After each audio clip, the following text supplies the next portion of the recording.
Nollaig Hial, as we say in Scottish Gaelic, or as we say in English, Merry Christmas, Happy Christmas. And instead of an actual wassail this evening for Christmas Eve, I thought I would share with you one of my most beloved, treasured, favourite stories. 'Twas the night before Christmas. So 'twas the night before Christmas, or as it is also ken or known as A Visit from St. Nicholas, was first published anonymously in 1823 and later attributed to Clement Clarke Moore. Now there's argument as to who actually wrote it, but Clement Clarke Moore claimed authorship in 1837. And there's arguments on both sides as to who is actually the proper one who wrote it. However, it's still something that's most cherished in my mind. Once I was a wee lass in school, we did the nativity play always during Christmas, but we also did 'Twas the Night Before Christmas. In our Catholic school, and so I actually had one of the parts in it, and it was something I loved. Yet my most cherished version of it actually comes from the television show that was created in 1974 that I remember as a young lass watching, and it always struck me how beautiful that wee show was.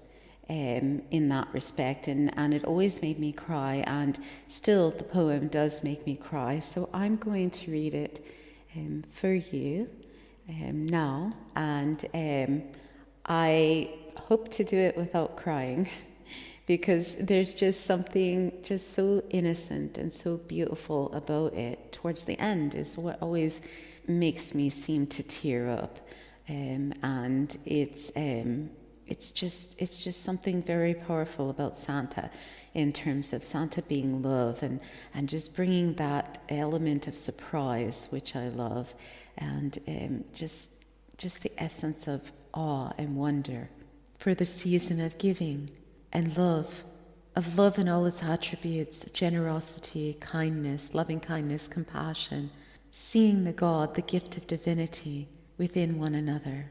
This is who Santa is, which is love. So may this be captured as I read this to you now.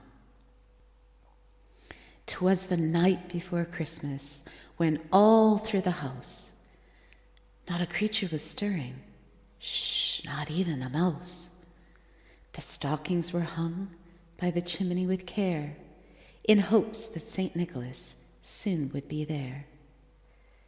The children, the wee ones, were all nestled, all snug up in their beds, while visions of sugar plums danced in their heads.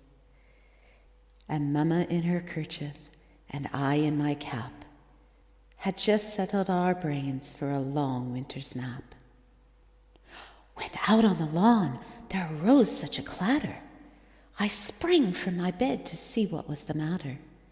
Away to the window I flew like a flash, tore open the shutters and threw up the sash.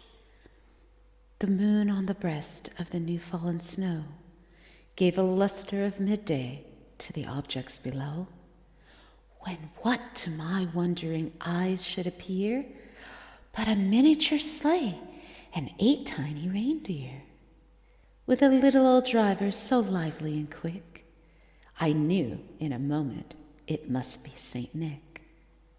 More rapid than eagles, his coursers they came, and he whistled and he shouted and called them by name. Now Dasher, now Dancer, now Prancer and Vixen, on Comet, on Cupid, on Donner and Blitzen, to the top of the porch, to the top of the wall, now dash away, dash away, dash away all. Ho, ho, ho, ho, ho. As dry leaves that before the wild hurricane fly, when they meet with an obstacle mount to the sky, So up to the housetop the coursers they flew, with a sleigh full of toys, and St. Nicholas too. And then, in a twinkling, I heard on the roof the prancing and the pawing of each little hoof. As I drew in my head and was turning around, down the chimney St. Nicholas came with a bound. He was dressed all in fur, from his head to his foot, and his clothes were all tarnished with ashes and soot. A bundle of toys he had flung on his back, and he looked like a peddler just opening his pack. His eyes, how they twinkle, his dimples, how merry. His cheeks were like roses, his nose like a cherry. His droll little mouth was drawn up like a bow, and the beard of his chin was as white as the snow. A stump of a pipe he held tight in his teeth, and the smoke it encircled his head like a wreath. He had a broad face and a round little belly that shook when he laughed, like a bowl full of jelly. He was chubby and plump, a right jolly old elf, and I laughed when I saw him in spite of myself. A wink of his eye and a twist of his head soon gave me to know I had nothing to dread. Shh!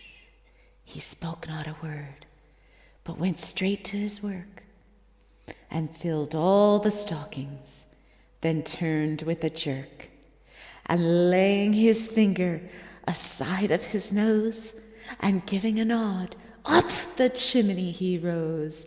He sprang to his sleigh, to his team gave a whistle, and away they all flew, like the down of a thistle. But I heard him exclaim, ere he drove out of sight, "Happy Christmas to all! And to all a good night. Ho, ho, ho, ho." May your Christmas be amazing, merry and bright. May you embrace the magic and the awe, the wonder of such the magical Santa sight.